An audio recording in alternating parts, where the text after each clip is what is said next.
La firma debía realizarse exactamente al mediodía. 23 presidentes africanos ya habían llegado al Gran Hotel Continental de Addis Abeba. Las cámaras estaban posicionadas. El champán, enfriado. El acuerdo, el más grande de infraestructura en la historia de África, por un valor de $68.000 millones, reposaba sobre la mesa de caoba pulida, esperando una última firma. El capitán Ibrahim Traoré de Burkina Faso caminó hacia la mesa de firma, con su delegación detrás de él, llevando sobre sus hombros el peso de las expectativas del continente. Levantó el bolígrafo ceremonial, se inclinó hacia adelante y luego se detuvo. Su jefe de seguridad acababa de susurrarle 8 palabras que lo cambiaron todo. Señor, sabemos quién es realmente el dueño de Phoenix Corporation. Traoré dejó el bolígrafo sobre la mesa, se dio la vuelta para enfrentar a la sala llena de presidentes, diplomáticos y ejecutivos corporativos, y habló con una calma devastadora. Esta firma está cancelada. Necesitamos hablar sobre quién está realmente en esta sala. El silencio que siguió podría haber roto el cristal. El CEO de Phoenix Corporation, James Richardson, un ejecutivo británico de cabello plateado que había pasado 3 años orquestando este momento, sintió que se le secaba la garganta. La delegación china, a quienes se les había prometido derechos exclusivos sobre los minerales como parte del acuerdo, intercambiaron miradas de pánico. Los observadores estadounidenses, allí para asegurar que sus empresas consiguieran subcontratos de infraestructura, sacaron sus teléfonos, pero fueron los presidentes africanos quienes lucieron más sorprendidos. El presidente Samuel Corn, de Costa de Marfil, el mayor defensor del acuerdo, se levantó parcialmente de su silla. La presidenta Maru de Sagal, quien había prometido a su gente que este acuerdo traería 50.000 empleos, agarró el borde de la mesa. Todos conocían bien a Traoré para entender que, cuando detenía algo de esta magnitud en público, tenía evidencia capaz de destruir reputaciones. Richardson intentó salvar el momento con su habitual encanto diplomático. Presidente Traoré, si hay preocupaciones sobre Phoenix Corporation, somos completamente transparentes. Nuestros accionistas están registrados, nuestras finanzas son públicas, nuestras intenciones son el desarrollo puro para África, pero Traoré ya caminaba hacia la pantalla de proyección al frente de la sala. Su asistente le entregó un control remoto. Con un solo clic, apareció un organigrama corporativo en la pantalla. En la parte superior estaba Phoenix Corporation, pero por debajo, a través de un laberinto de empresas pantalla, cuentas offshore y participaciones de terceros, surgió la verdadera propiedad. La sala jadeó colectivamente. Phoenix Corporation. La voz de Traoré cortó la tensión como una espada. Es propiedad a través de 19 empresas pantalla registradas en las Islas Caimán, Jersey y Delaware. Pero si sigues el dinero, y lo hemos hecho, encuentras algo interesante. Hizo clic nuevamente. Apareció un nuevo gráfico. El propietario final que posee el 62% a través de varios intermediarios es Continental Resource Extraction Limited. Otro clic. Que es propiedad de Heritage Financial Trust. Otro clic. Que es propiedad de Mauritius Capital Holdings. Se detuvo, mirando directamente a Richardson. ¿Debo continuar o le gustaría contárselo usted mismo? El rostro de Richardson pasó de la confianza a la palidez. No sé qué está insinuando, presidente Traoré. Pero yo no estoy insinuando nada, interrumpió Traoré. Estoy diciendo hechos. Mauritius Capital Holdings es propiedad de Dynasty Ventures. Dynasty Ventures es propiedad de Sovereign Wealth Partners y Sovereign Wealth Partners. Hizo un último clic y un nombre apareció en la pantalla que hizo que todos en la sala se quedaran congelados. Es propiedad del general Chen Be, ex jefe de la inteligencia militar china, y su socio Vladimir Kosov, actualmente bajo sanciones internacionales por lavado de dinero. La delegación china se levantó inmediatamente, estallando protestas en mandarín. El diplomático principal, el señor Yang, cambió al inglés. Esto es un escándalo, completamente fabricado. El general Chen se retiró hace años. Esto es un intento desesperado de descarrilar el progreso. Pero Traoré no había terminado. Sacó una carpeta gruesa con documentos. Hace 3 semanas, mi equipo de inteligencia interceptó comunicaciones entre Phoenix Corporation y sus verdaderos propietarios. ¿Les gustaría que los leyera? Sin esperar una respuesta, comenzó. Chena Richardson, 15 de marzo. Los africanos no sospechan nada. Una vez que el acuerdo esté firmado, activamos la fase 2. La infraestructura construida incluirá sistemas de vigilancia de grado militar, puertos de uso dual que pueden albergar buques de guerra y aeropuertos con pistas adecuadas para el transporte militar pesado. Ellos piensan que están obteniendo desarrollo, están obteniendo infraestructura para la ocupación. El presidente K se levantó, su voz temblando de ira. Esto no puede ser cierto.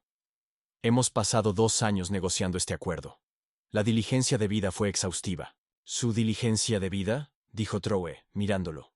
Fue realizada por Hartley & Associates, ¿correcto? Cohn asintió. Hartley & Associates es propiedad de Phoenix Corporation. Ustedes les pagaron $2 millones para que investigaran a sí mismos. La revelación cayó como un rayo. Varios presidentes comenzaron a hablar al mismo tiempo, alzando la voz en confusión e ira. Pero Trowe levantó la mano pidiendo silencio.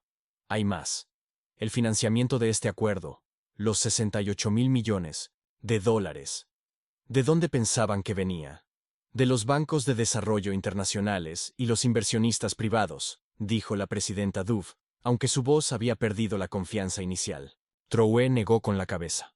La verdadera fuente es un consorcio de fondos vinculados a inteligencia de 3 países, todos con intereses militares estratégicos en África. Los términos del préstamo, enterrados en el apéndice J, subsección 18, párrafo 6, incluyen una cláusula que establece que, en caso de incumplimiento de cualquier pago, el consorcio de prestamistas se reserva el derecho de asegurar los activos mediante el despliegue de fuerzas de seguridad privadas para proteger los activos. ¿Fuerzas de seguridad privadas? ¿Alguien quiere adivinar quién es el dueño de la empresa militar privada designada para esta protección de activos? La sala se había quedado completamente en silencio. Incluso Richardson había dejado de intentar protestar. Su rostro mostraba ahora la resignación de alguien cuya elaborada mentira había sido completamente expuesta. Blackwater Redux, renombrada Phoenix Security Solutions, es una subsidiaria de Phoenix Corporation, la misma empresa que está construyendo. Su infraestructura también tendría el derecho contractual de desplegar fuerzas armadas en su territorio soberano si no realizan un pago. Y el calendario de pagos. Trowe sacó otro documento. Esto se eleva un 400% después del año 5, basado en las proyecciones de ingresos de la infraestructura misma. El incumplimiento es matemáticamente cierto para el año 6. El presidente Amara Diallo de Guinea, un estadista mayor que se había mantenido en silencio hasta ahora, se levantó lentamente. Capitán Trowe, si lo que está diciendo es cierto, esto no es solo un mal acuerdo. Esto es colonización. Trowe terminó. Colonización económica con un mecanismo de aplicación militar. Ni siquiera lo esconden ya.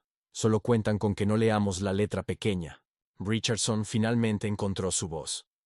Estas son teorías conspirativas, acusaciones infundadas. Estamos ofreciendo a África el paquete de desarrollo más grande de su historia. Trowe se giró hacia él con una mirada que podría haber congelado el fuego. Señor Richardson. O debería decir, señor Richard Steinberg. Sí, conocemos su verdadero nombre. ¿Le gustaría que reprodujera la grabación de su conferencia telefónica con el general Chen del martes pasado? La que dijo, cito, estos líderes africanos están tan desesperados por el desarrollo que firmarían su soberanía por unos pocos ferrocarriles y puentes. Para cuando se den cuenta de lo que han firmado, tendremos activos militares en 23 países. La acusación flotó en el aire. Richardson Steinberg abrió la boca, luego la cerró. Su asesor legal susurró con urgencia en su oído. Pero ya era demasiado tarde. El daño ya estaba hecho. El presidente Cohn, quien había sido el mayor defensor del acuerdo, parecía un hombre que acababa de descubrir que lo habían envenenado. Necesitamos ver todas las pruebas.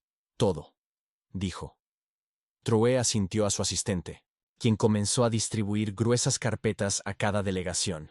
600 páginas de comunicaciones interceptadas, registros financieros, registros de empresas pantalla y cláusulas ocultas en contratos.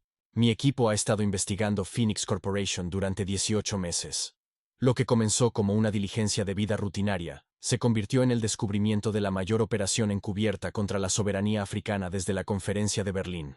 Mientras los presidentes comenzaban a hojear los documentos, Jadeos y exclamaciones llenaron la sala. La evidencia era abrumadora.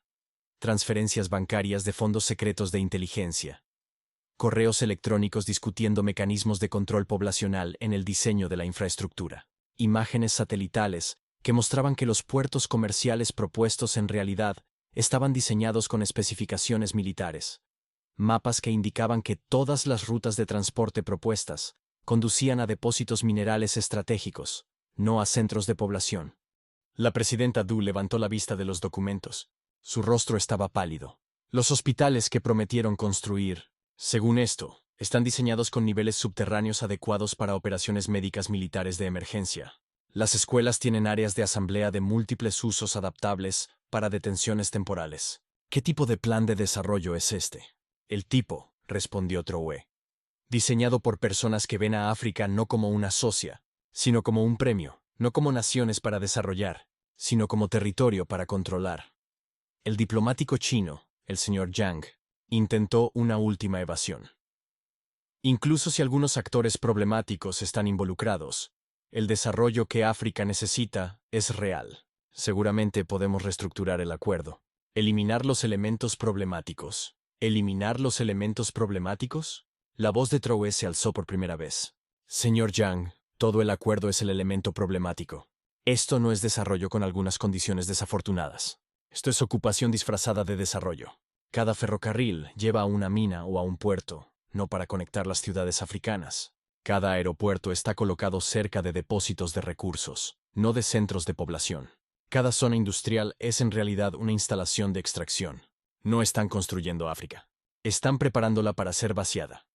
Se giró para dirigirse a todos los presidentes africanos. Miren la página 254 de sus paquetes. Las promesas de transferencia tecnológica. Los sistemas permanecen como propiedad exclusiva, con los operadores africanos solo permitidos a usarlos, no a entenderlos ni a replicarlos. Seríamos dependientes tecnológicamente para siempre. Página 389. Los números de creación de empleo. El 60% de todos los puestos de dirección y técnicos deben ser ocupados por personal de Phoenix Corporation para asegurar la calidad. Nuestra gente sería mano de obra en nuestra propia tierra. El presidente Joseph Bandam de Zambia, que había estado leyendo en silencio, se levantó de repente. Esta sección aquí dice que Phoenix Corporation tendría jurisdicción extraterritorial en las zonas de desarrollo. Sus fuerzas de seguridad no estarían sujetas a nuestras leyes. Correcto, confirmó Trowe. Cada zona de desarrollo sería esencialmente un territorio soberano dentro de su país, inmune a sus leyes, a sus impuestos, a su supervisión. Y estas zonas, hizo clic para mostrar un mapa, cubrirían el 35% del área total de los países participantes. La sala estalló. Los presidentes estaban gritando. Los asesores hacían llamadas telefónicas frenéticas, y Richardson intentaba salir con su delegación, pero la seguridad de Trowe había bloqueado discretamente las salidas. Nadie sale, dijo Trowe con calma. No hasta que todos entiendan exactamente lo que casi sucedió aquí hoy. Caminó de vuelta hacia la pantalla de proyección. Déjenme mostrarles quién más está involucrado en esta conspiración. Nuevas caras aparecieron en la pantalla. ¿Reconocen a estos hombres? No son empresarios. General Marcus Webb, ex subdirector de la CIA. Coronel Pierre Dubois, DGSC francés. Dmitry Walov, GEU ruso, todos actualmente en la junta asesora de Phoenix Corporation. Esto no es una empresa. Es una operación de inteligencia con una cara corporativa. El presidente Kone se desplomó en su silla. Estábamos tan ansiosos por el desarrollo, tan desesperados por la inversión. La desesperación nos hace vulnerables, dijo Trowe, su tono ahora más suave. Ellos cuentan con eso. Han contado con ello durante siglos. Pero no estamos desesperados. Solo estamos convencidos de que lo estamos. África tiene el 30% de los recursos minerales del mundo, el 60% de las tierras cultivables no cultivadas, la población más joven del planeta. No somos pobres. Estamos mal organizados. Hay una diferencia. Richardson finalmente volvió a hablar, su voz ahora despojada de la confianza de antes. Han destruido un acuerdo que habría transformado África. La infraestructura, los empleos, el desarrollo, todo perdido por su paranoia. Trowe rió, pero no había humor en ello. ¿Paranoia, señor Steinberg? Aún no les he mostrado la mejor parte. Hizo clic nuevamente. Esta es una conversación grabada entre usted y el general Chen de hace 6 meses, ¿Debo reproducirla? El rostro de Richardson se puso blanco. Eso es ilegalmente obtenido. No pueden. Puedo y lo haré. Trowe presionó play. La grabación era nítida y clara. La voz de Richardson. La belleza del plan Phoenix es su inevitabilidad. Una vez que firmen, no podrán echarse atrás sin activar las cláusulas de seguridad. Tendremos justificación legal para la intervención militar. La voz del general Chen. Y las potencias occidentales. Richardson, ellos expresarán públicamente su preocupación, pero nos apoyarán en privado. Después de todo, la extracción estable es de interés para todos. Los africanos protestarán. Tal vez incluso habrá algo de violencia. Pero una vez que nuestras fuerzas de seguridad estén en su lugar, la resistencia será inútil. Chen. ¿Y qué pasa con líderes como Trowe? Los que realmente podrían leer los contratos. Richardson se rió en la grabación. Solo hay unos pocos de ellos. Una vez que la mayoría firme, la presión de grupo y el aislamiento económico obligarán al resto a cumplir. Trowe no puede mantenerse solo contra todo el continente. La grabación terminó. El silencio que siguió fue ensordecedor. Trowe miró alrededor de la sala. Tenía razón en una cosa. No puedo estar solo. Pero no estoy solo, ¿verdad? Uno a uno, los presidentes africanos se levantaron. El presidente Diallo de Guinea fue el primero. Burkina Faso no está solo. El presidente BH de Zambia tampoco está solo. El presidente Diouf de Senegal no está solo. Pronto, los 23 presidentes estaban de pie. Su mensaje claro. Richardson intentó un último movimiento. Están cometiendo un error. China lo recordará. Rusia lo recordará.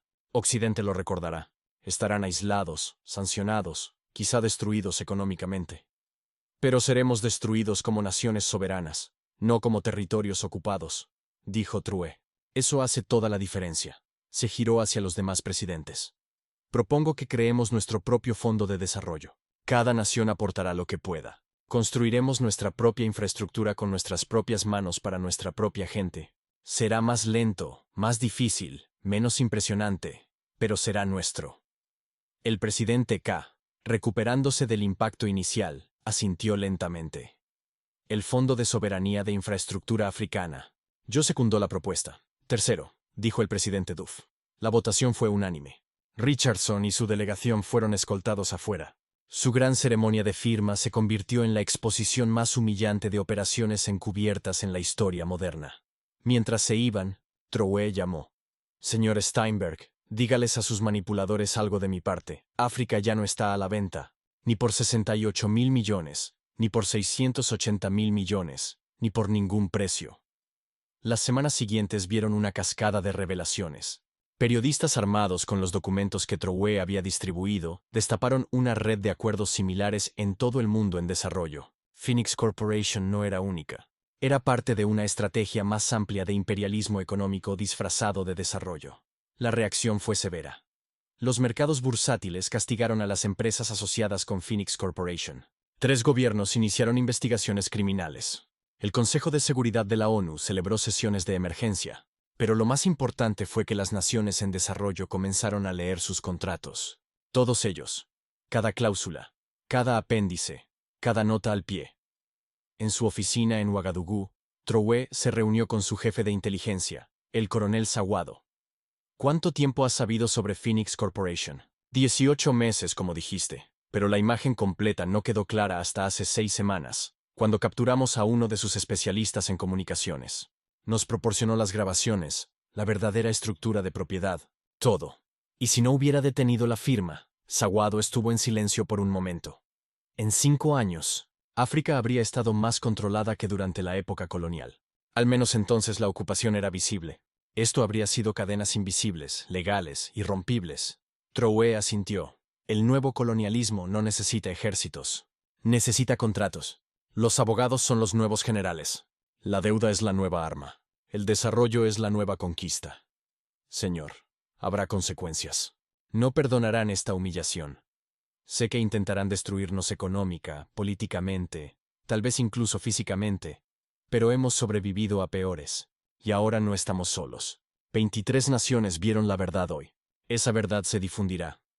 La reacción internacional fue rápida y predecible. Los medios occidentales pintaron a Trowe como paranoico, antidesarrollo, condenando a África a la pobreza. Los medios chinos lo llamaron un obstaculizador ingrato. Los medios rusos sugirieron que era un títere occidental, socavando la multipolaridad. Pero en las calles de África, la reacción fue diferente. En Lagos, jóvenes emprendedores crearon camisetas con la cita de Trué.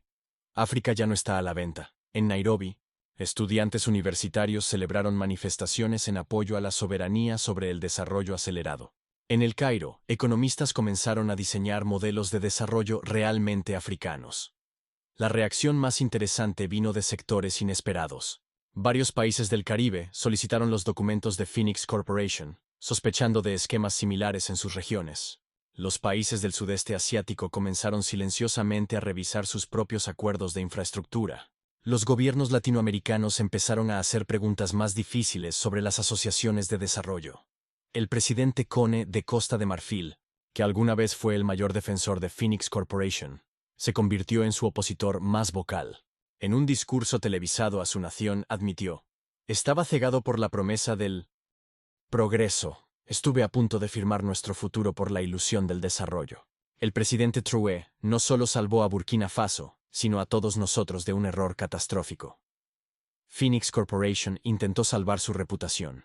Richardson, revelado como Steinberg, celebró una conferencia de prensa denunciando las pruebas obtenidas ilegalmente de Trué y las teorías conspirativas, pero cuando se le presionó para presentar refutaciones específicas, no pudo proporcionarlas. El precio de las acciones de la compañía colapsó.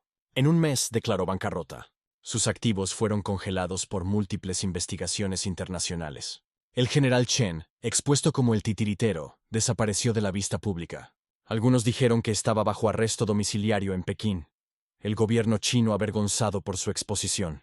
Otros afirmaron que había huido a un país sin extradición, pero su red había terminado. Sus tentáculos fueron cortados por la luz de la transparencia. El Fondo de Soberanía de Infraestructura Africana, nacido de las cenizas del acuerdo con Phoenix, comenzó de manera lenta pero constante. Cada nación contribuyó con lo que pudo: dinero, experiencia, mano de obra, materiales. El primer proyecto fue un ferrocarril regional que conectaba 5 países, construido íntegramente por empresas africanas, con trabajadores africanos, para el beneficio de África. No era tan grandioso como la promesa de Phoenix. El ferrocarril era más simple, la tecnología menos avanzada, el tiempo de finalización más largo, pero cada clavo clavado, cada riel colocado, cada estación construida era una declaración de independencia. La prensa financiera internacional se burló de él, tildándolo de primitivo e ineficiente. Pero cuando se inauguró y los productos africanos comenzaron a moverse sobre rieles africanos hacia puertos africanos, la burla cesó. 6 meses después de la firma cancelada, Trué recibió una visita. Era el presidente Banda de Zambia, llevando una carpeta gruesa. Encontramos 3 operaciones más tipo Phoenix que están apuntando a África. Diferentes nombres, misma estructura, empresas pantalla, conexiones de inteligencia, mecanismos de trampa de deuda. Trué estudió los documentos: Global Resource Partners, Continental Development Initiative y Horizon Africa Fund. Todo seguía el mismo patrón. ¿Qué hacemos? Lo que siempre deberíamos haber hecho: leer todo, cuestionar todo, verificar todo. Y cuando nos pregunten por qué somos tan suspicaces, recordémosles que la confianza se gana, no se exige. La conversación fue interrumpida por el asistente de Trué. «Señor, tiene que ver esto. En la televisión, las noticias de última hora mostraban a Richardsonberg siendo arrestado por Interpol bajo cargos de conspiración, fraude y espionaje. El general Chembe había sido procesado en ausencia. Varios otros ejecutivos de Phoenix Corporation estaban bajo custodia. El presidente Banda sonrió. Justicia. No. Trué corrigió. Responsabilidad. La justicia sería devolver lo que nos han robado durante siglos. Esto es solo el principio. La revelación de Phoenix cambió la forma en que África abordó las relaciones internacionales. Ya no se firmaban acuerdos con entusiasmo y esperanza. Ahora se examinaban con escepticismo e inteligencia. Los equipos legales se reforzaron. Los servicios de inteligencia se coordinaron. Se estableció un sistema continental de alerta temprana para acuerdos depredadores. La antigua manera, firmar ahora, lamentar después, estaba muerta. La nueva forma, verificar primero, firmar quizás, nació. En las salas de juntas de Nueva York, Londres y Shanghái, el fracaso de Phoenix fue estudiado obsesivamente. ¿Cómo había sabido Trué? ¿Cómo se había vuelto tan capaz la inteligencia africana? ¿Cómo habían pasado por alto las señales de resistencia coordinada? La respuesta era simple, pero difícil de aceptar. Habían subestimado a África. Habían asumido que la desesperación prevalecería sobre la cautela, que la necesidad ahogaría la sospecha, que la promesa de desarrollo cegaría a los líderes ante la realidad de la explotación.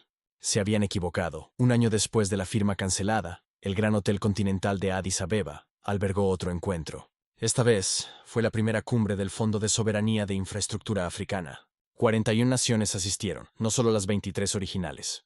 El ambiente era diferente, un optimismo cauteloso en lugar de una esperanza desesperada. Traoré dio el discurso inaugural. Hace un año, en esta misma sala, casi entregamos nuestro futuro. No fuimos salvados por la fuerza, sino por la sospecha. No por el poder, sino por la paranoia. A veces, lo más patriótico que un líder puede hacer es negarse a firmar. Hizo una pausa, mirando los rostros de sus compañeros líderes. Ellos volverán con nombres diferentes, mejores disfraces, ofertas más atractivas. Nos prometerán la luna y las estrellas. Nos mostrarán imágenes de ciudades brillantes y ferrocarriles modernos. Usarán nuestra pobreza en nuestra contra, nuestras necesidades como armas. Pero tenemos algo que no esperan. Tenemos memoria. Recordamos la Phoenix Corporation. Recordamos quién estaba detrás de ella. Recordamos lo que realmente querían.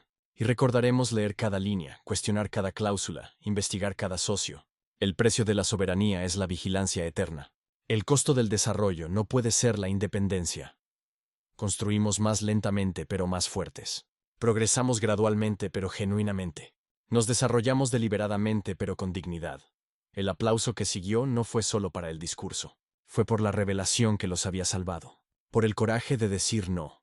Por la inteligencia de ver a través del engaño. Por la unidad de mantenerse juntos. En las agencias de inteligencia de todo el mundo, el fracaso de Phoenix condujo a nuevas estrategias.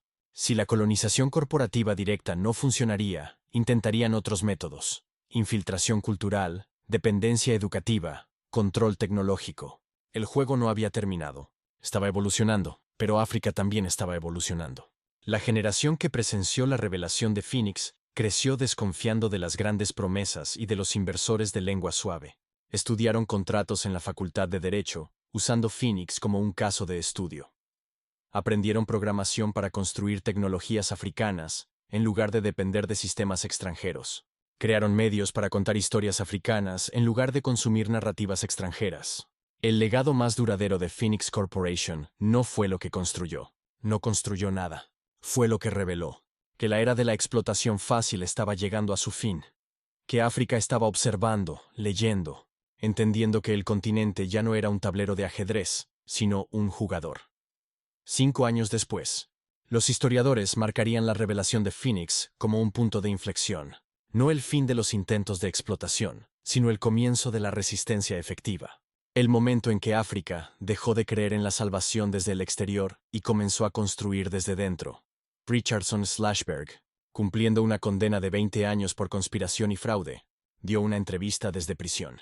Les ofrecimos todo: carreteras, rieles, puertos, aeropuertos, hospitales, escuelas. Todo lo que tenían que hacer era firmar. Traoré destruyó la mayor oportunidad de desarrollo en la historia de África. El entrevistador preguntó: ¿realmente todavía cree eso? Richardson guardó silencio por un momento. Lo creí en ese entonces. Ahora entiendo por qué lo detuvo. No estábamos ofreciendo desarrollo. Estábamos ofreciendo dependencia decorada. Él vio lo que realmente éramos: mercaderes de soberanía, traficantes de independencia. Tenía razón al detenernos. ¿Algún arrepentimiento?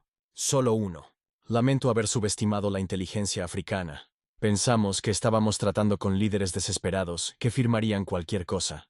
En realidad, estábamos tratando con patriotas inteligentes que podían ver a través de todo. De vuelta en Ouagadougou, Traoré leyó la entrevista con interés. Su asistente le preguntó: ¿cree que su arrepentimiento es genuino? No importa, Traoré respondió. Lo que importa es que ahora otros como él saben que África ya no es una víctima fácil. Leemos contratos. Verificamos antecedentes. Comprobamos intenciones. Los días de firmar a ciegas han terminado. La sede de Phoenix Corporation, antes una torre reluciente en Londres, permanecía vacía. Su cartel había sido retirado, sus oficinas desocupadas. Pero en universidades de toda África, los archivos de Phoenix se convirtieron en lectura obligatoria en cursos de relaciones internacionales, derecho y economía. Cada estudiante estudiaba cómo estaba estructurado el acuerdo, cómo se había tejido el engaño, cómo se descubrió la verdad. La profesora Amina Yalo de la Universidad de Lagos impartía un curso llamado Leyendo entre líneas, el estudio de caso de Phoenix Corporation. Ella les decía a sus estudiantes, esto no se trata solo de un mal acuerdo. Se trata de reconocer patrones de explotación. Phoenix Corporation volverá con un nombre diferente, una cara diferente, una promesa diferente. Su trabajo es reconocerlo cuando lo haga. Un estudiante preguntó, ¿cómo podemos estar seguros? ¿Cómo sabemos cuándo un acuerdo es genuino y cuándo es explotación? La profesora Halo sonrió. Pregúntate, ¿quién se beneficia más? ¿Quién controla los activos? ¿Quién toma las decisiones? ¿Quién asume los riesgos? Si las respuestas apuntan lejos de África, ya tienes tu respuesta. La revelación de Phoenix también cambió la forma en que las naciones africanas trataban con su diáspora. Millones de africanos educados que vivían en el extranjero tenían habilidades y conocimientos que podrían ayudar a verificar y validar acuerdos internacionales. Se establecieron redes, se crearon canales de comunicación seguros. La fuga de cerebros se convirtió en un fondo de cerebros, usando sus posiciones en empresas y gobiernos extranjeros para proporcionar inteligencia a sus países de origen. El Dr. Wame Asante, un ganés que trabajaba en un importante banco de inversiones en Londres, se convirtió en parte de esta red. Cuando su banco comenzó a estructurar un acuerdo sospechosamente similar al de Phoenix Corporation, alertó a la inteligencia de Ghana. El acuerdo fue detenido antes de llegar siquiera a la etapa de propuesta. El enemigo había evolucionado, pero también lo había hecho la resistencia. En Pekín, Moscú, Washington, Londres y París, los servicios de inteligencia celebraron sesiones a puerta cerrada, analizando el fracaso de Phoenix. El consenso fue claro. Los métodos antiguos ya no funcionarían. África había desarrollado anticuerpos contra el imperialismo económico. Algunos abogaron por enfoques más sutiles, influencia cultural, intercambios educativos, dependencia tecnológica. Otros propusieron una confrontación directa, sanciones, aislamiento, cambio de régimen. Pero todos coincidieron en una cosa. Troe había cambiado el juego. Un memo filtrado de la CIA, publicado por periodistas de investigación, reveló la profundidad de la preocupación. La revelación de Phoenix ha creado una conciencia panafricana sobre la explotación económica. Los métodos tradicionales de extracción de recursos a través de un liderazgo corrupto ya no son viables. Deben desarrollarse nuevas estrategias que parezcan genuinamente beneficiosas mientras mantienen la ventaja estratégica. Troe leyó el memo filtrado con sombría satisfacción. Estaban adaptándose, lo que significaba que África tenía que adaptarse más rápido. El 10º aniversario de la revelación de Phoenix fue conmemorado en toda África como el Día de la Soberanía. En cada capital, los archivos de Phoenix se exhibieron en exposiciones, mostrando lo cerca que estuvo el continente de caer en una nueva forma de colonización. Los niños aprendieron la historia de manera simplificada. Como el presidente Troe leyó el contrato con cuidado y salvó a África de una trampa. Los adolescentes estudiaron los gráficos de estructuras corporativas, aprendiendo a reconocer las empresas pantalla y la propiedad a través de terceros. Los estudiantes universitarios analizaron los modelos financieros, entendiendo cómo se construían las trampas de deuda. Pero la lección más importante fue psicológica. Durante generaciones, los africanos habían sido enseñados, explícita o implícitamente, que el desarrollo tenía que venir desde el exterior, que el progreso requería liderazgo extranjero, que la prosperidad significaba seguir modelos extranjeros. La revelación de Phoenix destruyó esas suposiciones. El desarrollo podía ser interno, el progreso podía ser autodirigido, la prosperidad podía seguir modelos africanos. La presidenta Maru de Sagal, una de los 23 presidentes que casi firmaron el acuerdo con Phoenix, reflexionó sobre la experiencia en su memoria. Fui educada en la Saón, entrenada para creer que la experiencia venía del norte. Cuando Richardson presentó el plan de Phoenix, todo en mi educación me decía que debía firmar. Fue Troe, educado en Burkina Faso, formado en la realidad africana, quien vio lo que yo no pude ver. Ese día aprendí que la sabiduría no requiere un título occidental. Requiere ojos abiertos y una mente suspicaz. La compleja red de empresas pantalla de Phoenix se convirtió en una plantilla de lo que se debía evitar. Los servicios de inteligencia africanos crearon sistemas de IA para analizar las estructuras corporativas, marcando patrones sospechosos similares a los de Phoenix. Cualquier empresa con más de 3 capas de propiedad era automáticamente investigada. Cualquier acuerdo que involucrara a exoficiales de inteligencia era examinado minuciosamente. Esta vigilancia dio frutos repetidamente. El consorcio Neptune, que intentaba un esquema similar en África Oriental, fue expuesto antes de su primera presentación.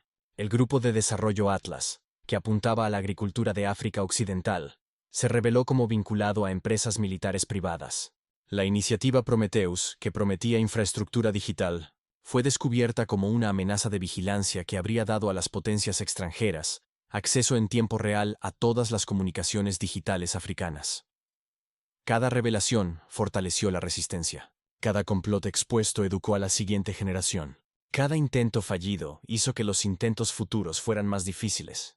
Pero el cambio más significativo fue en la autopercepción africana. El continente que se le había dicho que era pobre descubrió que era rico, pero robado. El pueblo que se le había enseñado que estaba atrasado aprendió que estaba avanzado, pero retenido. Las naciones que creían necesitar salvación se dieron cuenta de que necesitaban soberanía. Traoré, aún sirviendo como presidente de Burkina Faso, recibió una carta de una fuente inesperada. El general Tchembe, moribundo de cáncer en el exilio, escribió: Presidente Traoré, le escribo no buscando perdón, sino ofreciendo reconocimiento. Ustedes no solo derrotaron un negocio, sino una cosmovisión. Creíamos que África existía para servir a nuestras necesidades, que sus recursos eran nuestro derecho, que su desarrollo era nuestra decisión. Usted nos demostró que estábamos equivocados. Phoenix Corporation fue nuestra obra maestra de explotación. Décadas de planificación, perfecta en su diseño. Ustedes la destruyeron con simple vigilancia y valentía. Pasé mi vida creyendo en la superioridad de nuestros métodos. Usted me mostró que la inteligencia no tiene nacionalidad, que el coraje no necesita imperio, que la soberanía es más fuerte que la estrategia. Me voy a la tumba sabiendo que la era que represento está terminando. El futuro pertenece a aquellos como usted, que se niegan a someterse. Con respeto, Tchembe Traoré leyó la carta 2 veces, luego la archivó. No hubo satisfacción en el reconocimiento de un enemigo, solo la confirmación de que la vigilancia debía continuar. El Fondo de Soberanía de Infraestructura Africana, nacido de las cenizas de Phoenix, había crecido más allá de la imaginación, no en tamaño. Aún era más pequeño que lo que Phoenix había prometido, pero sí en significado. Cada proyecto completado, cada ferrocarril inaugurado, cada puerto operado por africanos para los africanos, era un testimonio de lo que era posible sin control extranjero. Los proyectos no eran perfectos. Hubo retrasos, sobrecostos, desafíos técnicos. Los medios internacionales se deleitaban en resaltar cada problema, comparándolos desfavorablemente con lo que Phoenix habría entregado. Pero los medios africanos contaban historias diferentes. Historias de jóvenes ingenieros aprendiendo haciendo, ganando experiencia que no se iría cuando los contratistas extranjeros se fueran. Historias de empresas locales creciendo a través de su participación, creando ecosistemas de capacidad. Historias de comunidades involucradas en la planificación, asegurando que el desarrollo sirviera a las personas, no solo a la extracción. La promesa de Phoenix Corporation de 50.000 empleos se convirtió en una broma recurrente. El Fondo de Soberanía de Infraestructura Africana había creado hasta ahora 35.000 empleos, pero eran empleos reales, con verdadera formación y verdaderos futuros, no la mano de obra temporal que Phoenix habría proporcionado. 20 años después de la revelación, una nueva generación había crecido en una África diferente. Conocían la historia de Phoenix de la misma manera en que las generaciones anteriores conocían la historia colonial, como un cuento de advertencia sobre lo que se debía evitar, no como un modelo a seguir. Los jóvenes emprendedores africanos presentaron sus innovaciones a inversionistas africanos. Ingenieros africanos diseñaron soluciones para problemas africanos. Artistas africanos vendieron historias africanas a audiencias africanas que pagaron precios africanos. La aislación amenazada por Richardson nunca se materializó. En su lugar, surgieron nuevas asociaciones con naciones y empresas dispuestas a comprometerse en términos de igualdad. Sorprendentemente, Escandinavia lideró el camino, ofreciendo transferencia de tecnología sin control, inversión sin propiedad y asociación sin dominación. Un ejecutivo sueco explicó su enfoque. La revelación de Phoenix nos enseñó algo importante. La explotación es en última instancia no rentable. El verdadero desarrollo crea mercados reales. Preferimos tener socios prósperos que colonias dependientes. Incluso China, avergonzada por el escándalo de Phoenix, reformó su relación con África. Los nuevos acuerdos seguían siendo agresivos, pero transparentes. Los términos seguían siendo favorables para China, pero no esclavizantes para África. No era una asociación perfecta, pero era mejor que la colonización disfrazada. Estados Unidos, al ver una oportunidad en las dificultades de Europa y China, lanzó la iniciativa de asociación equitativa. El nombre fue cuidadosamente elegido para distanciarse de cualquier asociación con Phoenix. Cada acuerdo incluía transferencia de tecnología obligatoria, construcción de capacidad local y cláusulas de término, asegurando el eventual control total africano. Pero las asociaciones más importantes fueron entre las propias naciones africanas. La sospecha que los salvó de Phoenix se convirtió en confianza mutua. La integración regional se aceleró, cayeron las barreras comerciales. El conocimiento se compartió libremente. La unidad impuesta por la amenaza externa se transformó en una colaboración voluntaria para el beneficio mutuo. True, ahora un anciano estadista, más que presidente activo, dirigió un discurso en el 50º aniversario de la revelación de Phoenix en la Unión Africana. Hace 50 años, casi perdimos todo creyendo que ganábamos todo. Fuimos salvados por la sospecha que se convirtió en sabiduría. Aprendimos que las palabras más peligrosas en el desarrollo son, confíen en nosotros. Aprendimos que la habilidad más importante en el liderazgo es leer cuidadosamente. Aprendimos que la soberanía no es negociable, sin importar el precio. Ofrecido. Phoenix Corporation nos ofreció $68.000 millones. Hoy, el Fondo de Soberanía de Infraestructura Africana ha movilizado $89.000 millones, nuestro propio dinero, de nuestras propias fuentes, para nuestro propio beneficio. Nos llevó más tiempo, fue más difícil, pero es nuestro. Pensaron que nunca verificaríamos sus referencias, nunca rastrearíamos su propiedad, nunca leeríamos la letra pequeña. Estaban equivocados. Pensaron que valorábamos el desarrollo sobre la dignidad, el progreso sobre la soberanía, la velocidad sobre la seguridad. Estaban equivocados. A los jóvenes africanos que nos observan, recuerden que heredan un continente que conoce su valor. No dejen que nadie los convenza de lo contrario. Leen cada contrato. Cuestionen cada asociación. Investiguen cada promesa. Confíen pero verifiquen. De hecho, verifiquen, luego confíen. Y si algo parece demasiado bueno para ser cierto, probablemente conduzca a una Phoenix Corporation. Phoenix intentó resurgir de las cenizas del colonialismo con una nueva cara. Nosotros lo enviamos de vuelta a las cenizas. Pero intentará de nuevo con caras más nuevas, mejores disfraces, ofertas más atractivas. Su vigilancia es nuestra soberanía. Su sospecha es nuestra seguridad. Su inteligencia es nuestra independencia. El aplauso duró 10 minutos, no por el discurso, sino por la supervivencia que representaba. África casi fue recolonizada a través de contratos en lugar de conquista. La estrecha escapatoria se convirtió en sabiduría continental. En un almacén en Addis Abeba se conservan los contratos originales de Phoenix Corporation. Las 3.000 páginas, con las notas manuscritas de True en los márgenes donde identificó las cláusulas trampas. Es un monumento no a lo que se construyó, sino a lo que se evitó. Nos cuentan los guías a los visitantes. Aquí es donde África casi firmó su futuro. Aquí es donde la sospecha de un hombre salvó a un continente. Por eso leemos todo, cuestionamos todo, verificamos todo. A los estudiantes en viajes escolares se les dan ejercicios. Encuentren la cláusula de explotación oculta en este contrato. Identifiquen la empresa pantalla en esta estructura de propiedad. Calculen el costo real de este acuerdo de desarrollo. Se ha convertido en parte de la educación cívica, como aprender el himno nacional o la Constitución. Cada niño africano aprende la advertencia de Phoenix.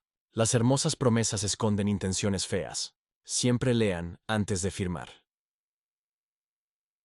El legado de Phoenix Corporation no está en la infraestructura construida ni en el desarrollo entregado. Está en la conciencia elevada, la vigilancia establecida, la soberanía fortalecida. No logró construir ni un solo camino, pero pavimentó el camino para un despertar continental.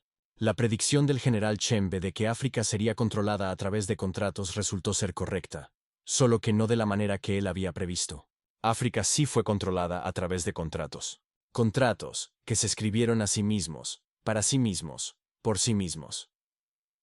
Phoenix Corporation intentó resurgir de las cenizas del antiguo colonialismo. En cambio, se convirtió en las cenizas de las cuales surgió una nueva soberanía africana. La compañía que prometió transformar África, lo transformó al fracasar de tal manera que enseñó al continente a no confiar nunca más en tales promesas. La firma que se suponía debía ocurrir al mediodía de ese día en Addis Abeba nunca ocurrió. Pero la ausencia de esa firma se volvió más importante que cualquier presencia que pudiera haber tenido. Fue la firma no dada la que firmó la Declaración de Independencia Económica de África. El bolígrafo que Drouet dejó sobre la mesa ese día se ha conservado en el Museo de la Unión Africana. La placa debajo de él dice: el bolígrafo que salvó a África al nunca tocar el papel.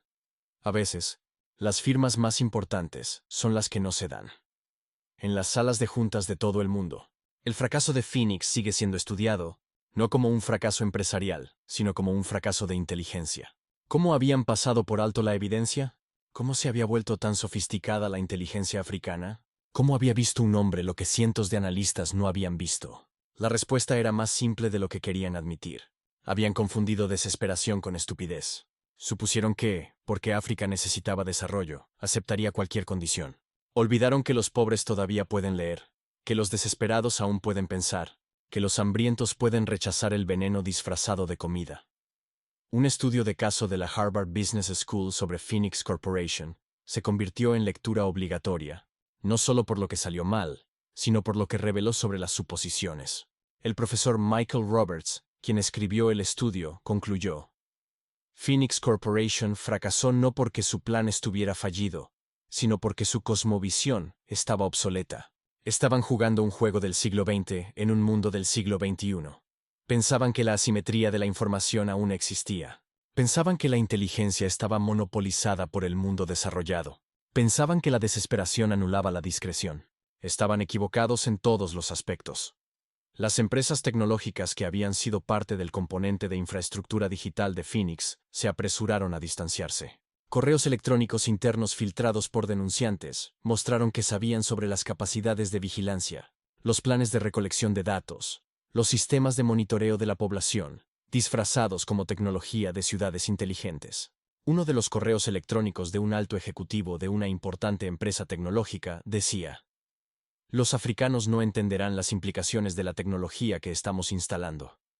Cuando lo hagan, ya tendremos una década de datos sobre cada ciudadano, cada transacción, cada movimiento. Es colonialismo por algoritmo. Ese ejecutivo fue arrestado más tarde en Alemania bajo cargos de espionaje. La empresa pagó 2.000 millones de euros en multas y se le prohibió operar en África durante 20 años. Pero el verdadero daño fue a la reputación.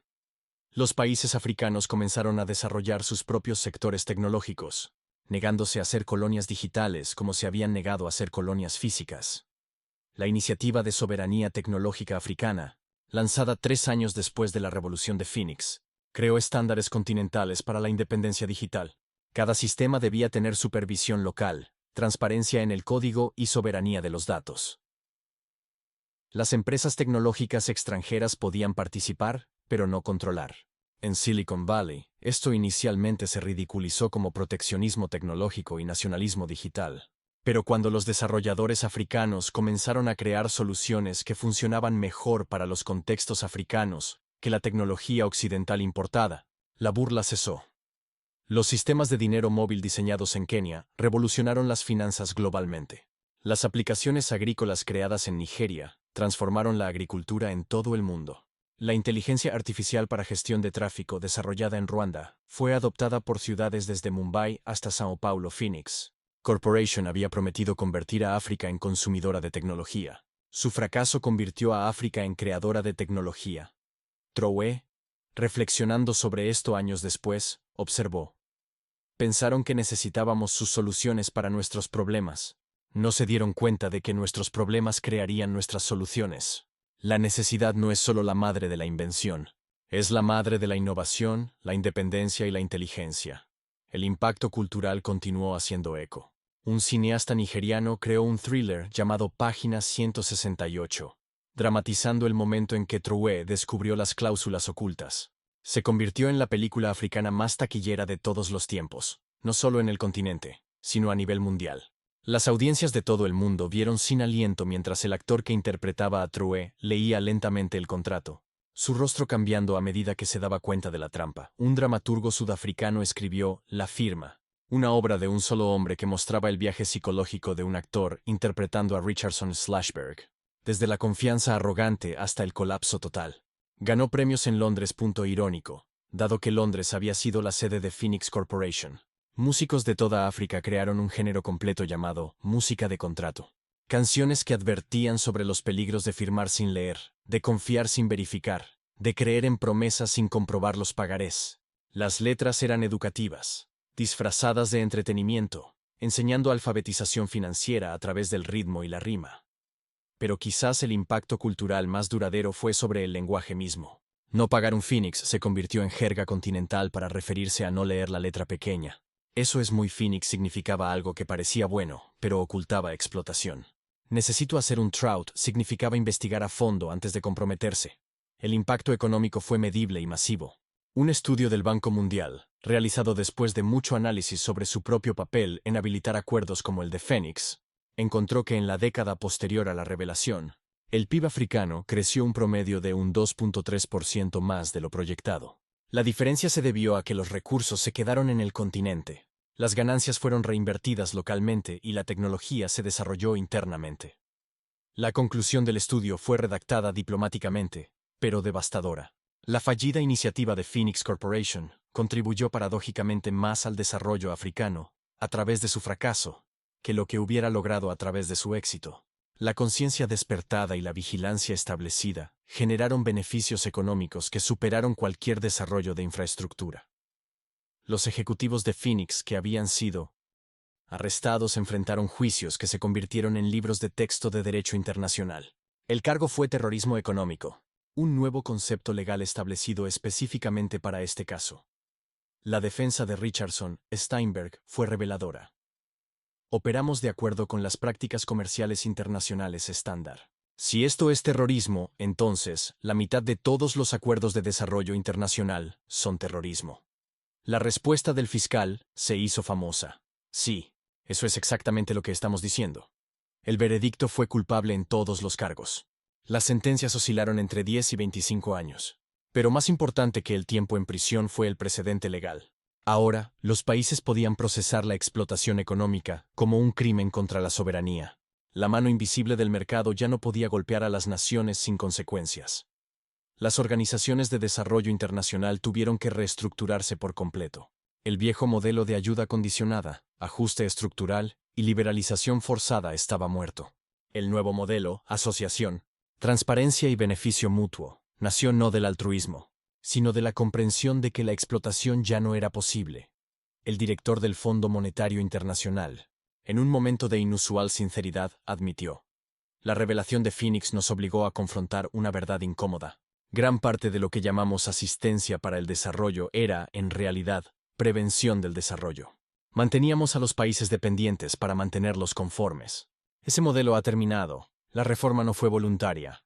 Las naciones africanas habían comenzado a crear sistemas financieros alternativos. El Fondo Monetario Africano, establecido 5 años después de Phoenix, ofreció préstamos sin condiciones políticas. El Banco Continental de Reservas proporcionó estabilización de la moneda sin ajuste estructural. Las antiguas instituciones tuvieron que reformarse o volverse irrelevantes. En el mundo de la inteligencia, el fracaso de Phoenix llevó a una reevaluación completa de las capacidades africanas. La antigua suposición de que los servicios de inteligencia africanos eran amateurs, corruptos y penetrados fue destrozada. La investigación de Phoenix mostró coordinación, sofisticación y secreto que excedían a muchas operaciones occidentales. Un documento filtrado de la NSA reveló la profundidad de la sorpresa. Hemos subestimado las capacidades de inteligencia y seguridad africanas al menos en un orden de magnitud. La investigación de Phoenix demostró capacidades que creíamos exclusivas de las grandes potencias.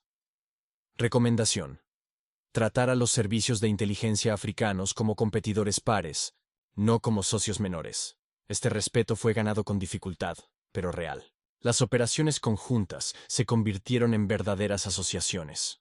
El intercambio de inteligencia pasó a ser bidireccional. La relación de maestro-estudiante se transformó en colaboración entre colegas. La respuesta china fue particularmente interesante. Después de la vergüenza inicial, cambiaron rápidamente de enfoque.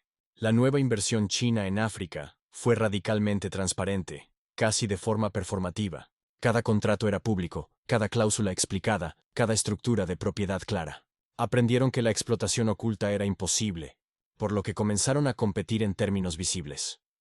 Un diplomático chino explicó el nuevo enfoque. Phoenix Corporation intentó tomar todo sin dar nada. Nosotros ofrecemos compartir los beneficios mientras compartimos las ganancias. No es caridad, es un negocio sostenible. África crece, nosotros crecemos. África gana, nosotros ganamos. sin cláusulas ocultas, sin propiedad secreta, sin componentes militares. Esta carrera armamentista de transparencia benefició enormemente a África. Los países y las empresas comenzaron a competir para ofrecer los mejores términos, los contratos más claros, las asociaciones más beneficiosas. La carrera hacia el fondo se convirtió en una carrera hacia la cima. El impacto psicológico en el liderazgo africano fue profundo. La generación que presenció la revelación de Phoenix gobernó de manera diferente. Leían todo, cuestionaban todo, verificaban todo. La confianza se ganaba a través de la transparencia. No se asumía por autoridad. La presidenta Amaraka de Malí, elegida 5 años después de la revelación de Phoenix, convirtió la lectura de contratos en un evento público. Cada acuerdo importante se leía en voz alta en el Parlamento, se transmitía en línea, y los ciudadanos podían comentar y cuestionar. La luz del sol es el mejor desinfectante, dijo. Y vamos a blanquear cada acuerdo con transparencia. Esta apertura radical inicialmente ralentizó la toma de decisiones. Los acuerdos que antes tomaban semanas ahora tomaban meses. Pero los acuerdos que sobrevivían al escrutinio eran sólidos, beneficiosos y sostenibles. La velocidad se sacrificó por la seguridad y África salió beneficiada por ello. La revolución educativa desencadenada por Phoenix fue notable. Cada universidad africana creó programas de análisis de contratos, inteligencia corporativa y soberanía económica. Los mejores estudiantes no se iban al extranjero a estudiar. Se quedaban en casa para aprender habilidades directamente aplicables a la protección y el desarrollo de sus naciones. La doctora Fatima Al-Rashid, directora del Instituto de Soberanía Económica de El Cairo, explicó el currículo. Enseñamos a los estudiantes a pensar como depredadores para que puedan reconocer el comportamiento de la presa. Les mostramos cada truco, cada trampa, cada engaño utilizado en los tratos internacionales. Para cuando se gradúan, pueden identificar una Phoenix Corporation a 1000 millas de distancia. Estos graduados se convirtieron en los defensores de primera línea de la soberanía económica. Trabajando en el gobierno, en el sector privado y en la sociedad civil, formaron una red invisible de vigilantes, leyendo contratos, analizando acuerdos, investigando socios. Phoenix Corporation había intentado crear una red de control. Su fracaso había creado una red de vigilancia. Las implicaciones ambientales fueron sustanciales. El acuerdo de Phoenix incluía derechos de extracción masiva disfrazados de necesidades de desarrollo. Su fracaso significó que esos recursos permanecieran bajo control soberano, extraídos de manera sostenible en lugar de explotadora. Un informe de la Alianza Ambiental Africana encontró que cancelar el acuerdo de Phoenix había evitado la deforestación de 2.3 millones de hectáreas, el agotamiento de los niveles freáticos en 14 grandes acuíferos, el desplazamiento de 800.000 personas de zonas mineras, y la liberación de 50 millones de toneladas de CO2 por el desarrollo industrial apresurado. Phoenix prometió desarrollo, pero planeó devastación. El informe concluyó que su fracaso fue el éxito del medio ambiente. La transformación del sector salud fue inesperada pero lógica. El acuerdo de Phoenix incluía la construcción de hospitales, pero con gestión extranjera, cadenas de suministro extranjeras y toma de decisiones extranjera. Las instalaciones estarían en África, pero no serían de África. En cambio, el Fondo de Soberanía de Salud Africana construyó menos hospitales, pero con control local completo. Se expandieron las escuelas de medicina, se multiplicaron los programas de enfermería, y la medicina tradicional fue integrada en lugar de reemplazada. La salud mejoró no a través de la caridad extranjera, sino mediante la capacidad interna. La doctora Grace Okono, ministra de Salud de Nigeria, explicó: Phoenix nos habría dado hospitales que no podríamos gestionar, tecnología que no podríamos mantener y sistemas que no podríamos sostener. Al hacerlo nosotros mismos, más lentamente pero soberanamente, construimos un sistema de salud que durará generaciones. La revelación de Phoenix también desencadenó una revolución en el periodismo africano. Los medios que casi unánimemente habían apoyado el acuerdo sin investigarlo, pasaron por un proceso de reflexión profunda. ¿Cómo se habían perdido lo que Troué había encontrado? ¿Por qué no hicieron preguntas más difíciles? El resultado fueron los nuevos estándares continentales de periodismo que exigen divulgación financiera, verificación de fuentes e investigación independiente para todos los informes económicos importantes. Los medios de comunicación crearon unidades de investigación específicamente para examinar acuerdos internacionales. El perro guardián que había estado dormido ahora estaba completamente despierto. John Mensah, editor de Pan African Tribune, admitió: Fuimos porristas cuando debimos haber sido investigadores. Repetimos comunicados de prensa cuando debimos haber leído contratos. El fracaso de Phoenix también fue nuestro fracaso. Nunca más. Esta vigilancia mediática hizo que las operaciones al estilo de Phoenix fueran imposibles en el futuro. Cada acuerdo fue examinado. Cada promesa investigada. Cada socio investigado. El Tribunal de la Opinión Pública se convirtió en un tribunal real con evidencia, argumentos y veredicto. La respuesta religiosa fue fascinante. Las iglesias, mezquitas y líderes religiosos tradicionales incorporaron la soberanía económica en sus enseñanzas. Los sermones dominicales incluyeron advertencias sobre malos acuerdos. Las oraciones de los viernes mencionaban la vigilancia de los contratos. Las ceremonias tradicionales bendecían no solo las cosechas, sino también las negociaciones. El arzobispo David Manji de Nairobi predicó: la Biblia dice que el prestatario es esclavo del prestamista. Phoenix nos habría hecho esclavos con firmas en lugar de cadenas. Nuestra libertad, comprada con sangre por nuestros antepasados, casi fue vendida con tinta por nosotros. Esto no es solo economía, esto es moralidad. Este marco moral hizo que la resistencia fuera justa. Oponerse a la explotación no solo era políticamente inteligente o económicamente sabio, era espiritualmente necesario. Phoenix Corporation había unido a África no solo políticamente, sino espiritualmente, contra la depredación económica. A medida que se acercaba el 25º aniversario de la revelación de Phoenix, comenzaron los preparativos para la conmemoración continental. Pero Trué, ahora retirado, sugirió algo diferente. No celebremos el pasado. Preparemos el futuro. Ellos volverán con nuevos nombres, nuevos rostros, nuevas estrategias. Nuestra vigilancia es nuestra victoria. Siguiendo su consejo, la Unión Africana declaró una semana de vigilancia en lugar de una celebración. Cada país realizó auditorías de los acuerdos existentes, revisó los contratos pendientes e investigó posibles socios. Era defensa a través de la diligencia, seguridad a través del escrutinio. Los resultados fueron sorprendentes. Incluso 25 años después de Phoenix, se descubrieron acuerdos problemáticos. Un proyecto de energía renovable que otorgaba a empresas extranjeras arrendamientos de tierras por 100 años. Un sistema de identificación digital que almacenaba datos biométricos africanos en servidores extranjeros. Un programa de modernización agrícola que reemplazaba cultivos alimentarios por cultivos de exportación. Una iniciativa educativa que hacía que los programas curriculares dependieran de la aprobación extranjera. Cada descubrimiento reforzó la lección. La vigilancia es permanente, no periódica. El precio de la soberanía es la eterna sospecha de aquellos que prometen prosperidad. El edificio de la sede de Phoenix Corporation en Londres había sido convertido en el Museo de la Explotación Económica. Los niños en las escuelas recorrían las habitaciones mostrando cómo se estructuraban las empresas pantalla, cómo los contratos ocultaban cláusulas, cómo la propiedad era oscurecida. La sala del Consejo Ejecutivo se conservó exactamente como Richardson la dejó, con gráficos que mostraban las ganancias proyectadas de la explotación africana aún en las paredes. La exhibición más popular del museo era el desafío del contrato. A los visitantes se les daba un acuerdo de desarrollo aparentemente beneficioso y debían encontrar las cláusulas de explotación. Aquellos que tenían éxito recibían un certificado que decía, prueba de Phoenix.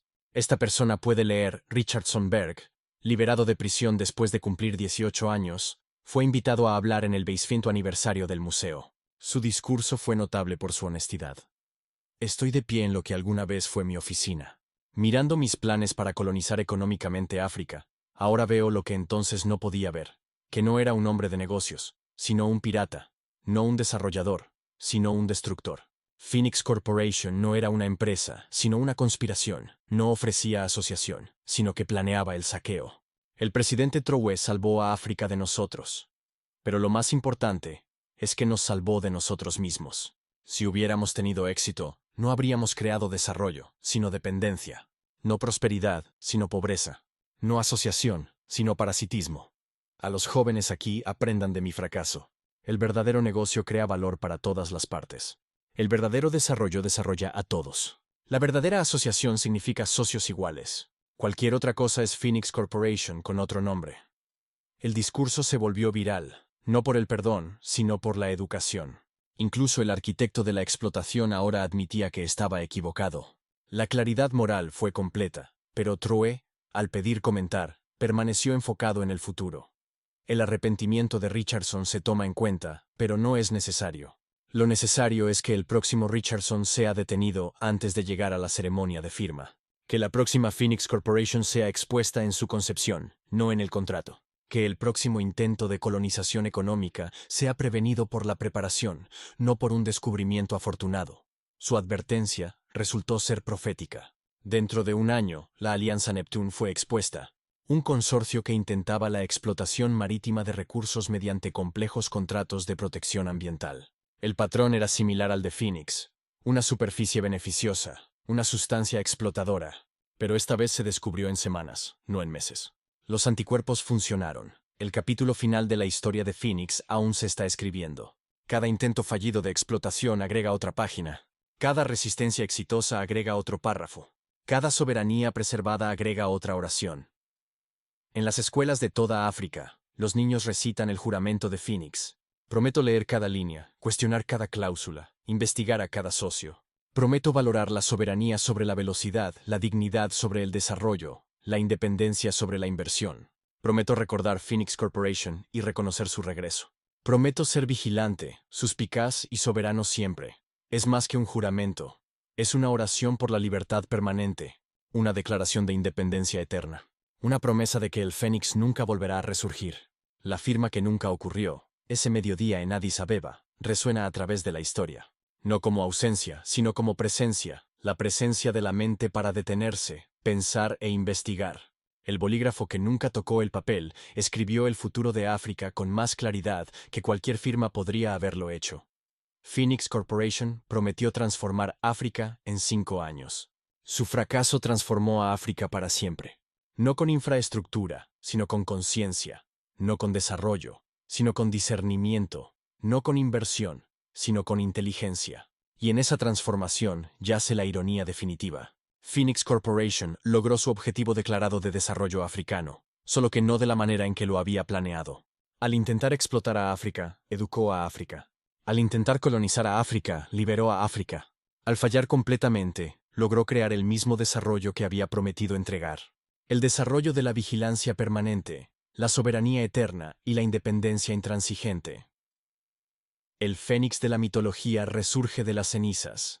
Phoenix Corporation creó cenizas de las cuales surgió la soberanía africana. Y a diferencia del ave mítica, esta soberanía no muere para renacer.